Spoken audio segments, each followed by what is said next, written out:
Hi, I'm Roz, better known in this corner of booktube as Tilly's mum, on Tilly's shelf sometimes. But after some 50 years of scallydandling around the world of books and about 18 months having a little scallydandle in booktube, including doing the odd video with Tilly, I've decided it's time to have a go for myself and commit. So it's New Year's Day 2020 and my very first booktube video. So what are you going to get from Roz on booktube? Well, I like to get about a bit in my reading, and I read quite a bit of current fiction, some older stuff, classics, but also 20th century, particularly women. I do a bit of non-fiction, a bit of poetry, not loads of poetry, but probably more than most people on booktube. And my thing, I guess, is that I like to try and read a bit beyond the UK, beyond the US, beyond the sort of Anglophone world, and yeah, get about a bit really. So, and I think I'll probably do mostly reviews, but a few other bits and pieces. Having said that, I like to get about a bit. I thought for my first go at making a video, I would talk about the book that I finished yesterday on the very last day of 2019, because that book was Zorba the Greek. Now, Zorba the Greek is one of those books that loads of people have heard of, but not as many people have read. I think loads of people have heard of it partly because it was made into a really well-known film in the 1960s, and although it was in the 1960s, it stayed in people's consciousness.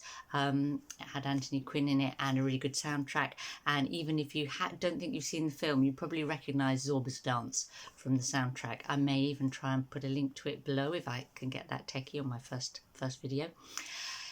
So why should you read Zorba the Greek? Why do we still read it? What's good about it? So I think I'm going to give you 3 reasons why we might want to read it and why I found it really interesting. Reason number 1 is that Nikos Kazantzakis, I probably didn't pronounce that really well, so apologies for that if you're Greek, is the first really significant, I guess, modern Greek author. And I say modern Greek, as opposed to classical Greek, as in not Homer and Euripides and Plato and Sappho and all that, but like writing in the modern Greek language. And sometimes we forget that Greece as a country is a relatively kind of new country. It was under Turkish rule, Ottoman rule for centuries. And one of the things that Kazantzakis did was establish that it was okay to write serious novels, big stuff, in the kind of Greek that normal people spoke, up till then, there was this idea that maybe you had to write in a kind of literary, highfalutin Greek that wasn't the kind of dialect that normal people actually used. And he said, no, I'm going to write in the way people speak. And he was from Crete, and apparently Zorba is full of Cretan dialect and Cretan idiom, and he was really establishing that, I think, and which is why I think that the Greeks nominated him for the Nobel Prize about 9 times, but he never got it. He always just got pipped to the post. But his books are good, and Zorba is maybe the best, or certainly the most known, but possibly because of the film. Another one you might have heard of is The Last Temptation of Christ, because again, that was made into a really popular film. So that just makes it interesting in principle. And he was writing end of the 19th through to the middle of the 20th century. And that makes it just in principle interesting to me.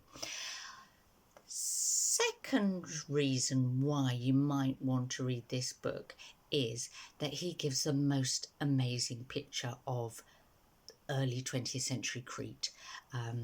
The people, the religion, the customs, the landscape, really immersing If you like an immersive book, this is one for you.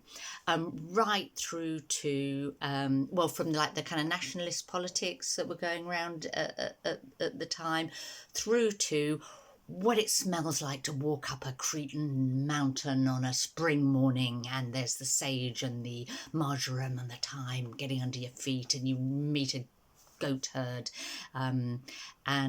or to walk past a lemon orchard at night and the smells of the blossom, even through to the bread, the olives, the taste of the fish soup. That's all there. So that's what's great about the book. Before I say the third reason why it's a good book and worth reading, I'm going to talk about two kind of issues with the book. Now, issue number one is that this is an unbelievably sexist book. All the characters that matter are men. The women in the book are there to cook and for sex and for plot development, and that's about it. Awful things happen to some of the women. There's a murder, like a kind of honour killing, I suppose we might call it now, in the book, of a woman, and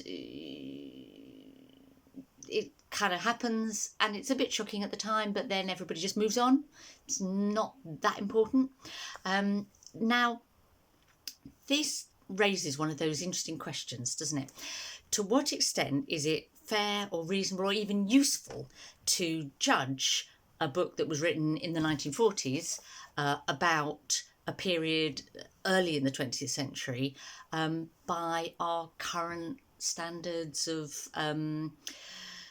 sexual politics? And it isn't really useful, is it? But that doesn't stop it having an impact when you're reading it.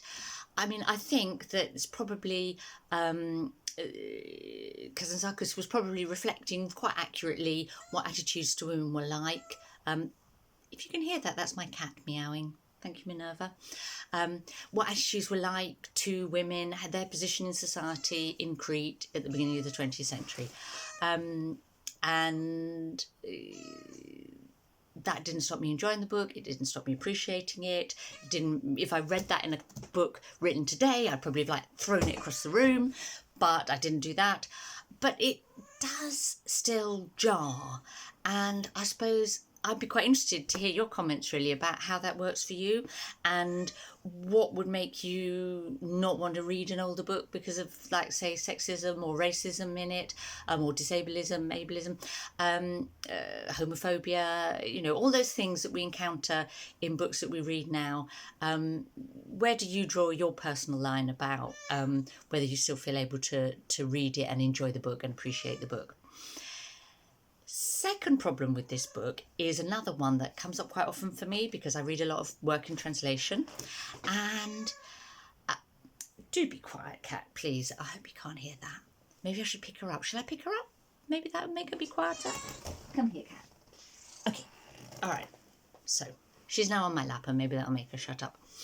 So, yeah, when you read a book in translation, sometimes you're not sure if it doesn't work that well, whether it's the original author's issue or an issue of translation.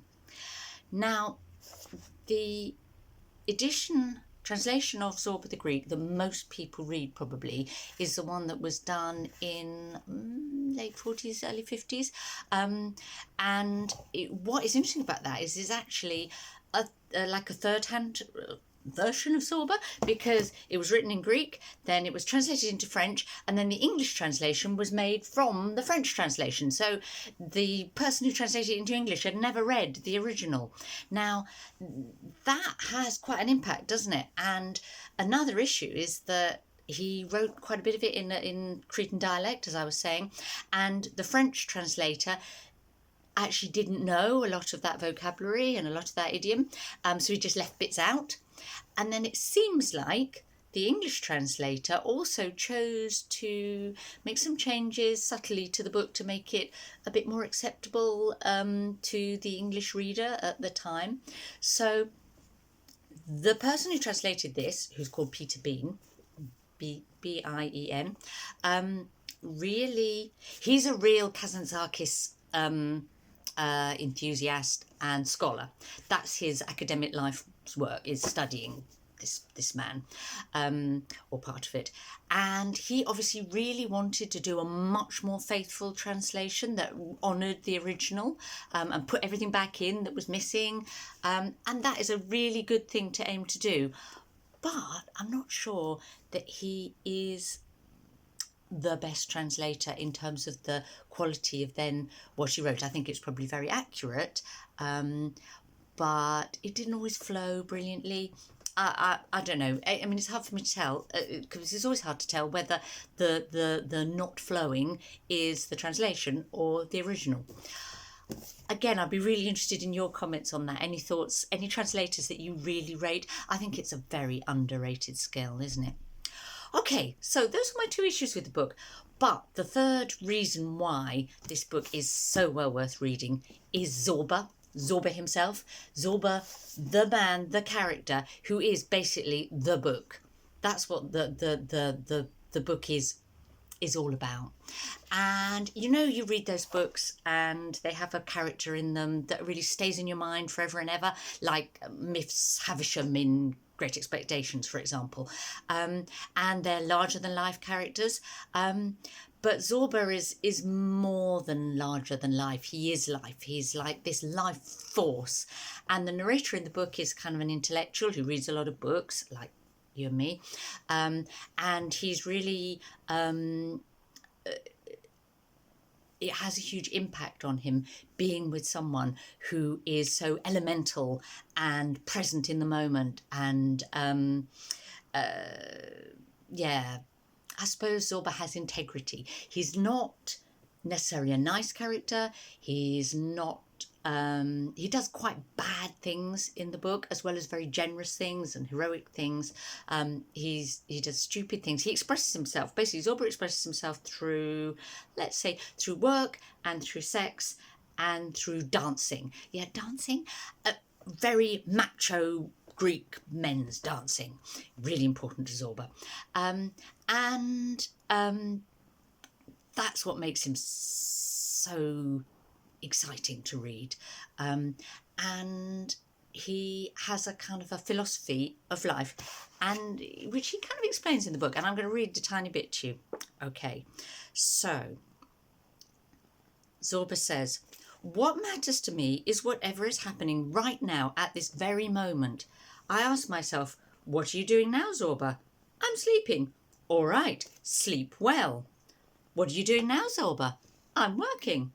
All right, work well. What are you doing now, Zorba? I'm embracing a woman. All right, embrace her well. Forget the rest. Nothing else exists in the world except you and that woman."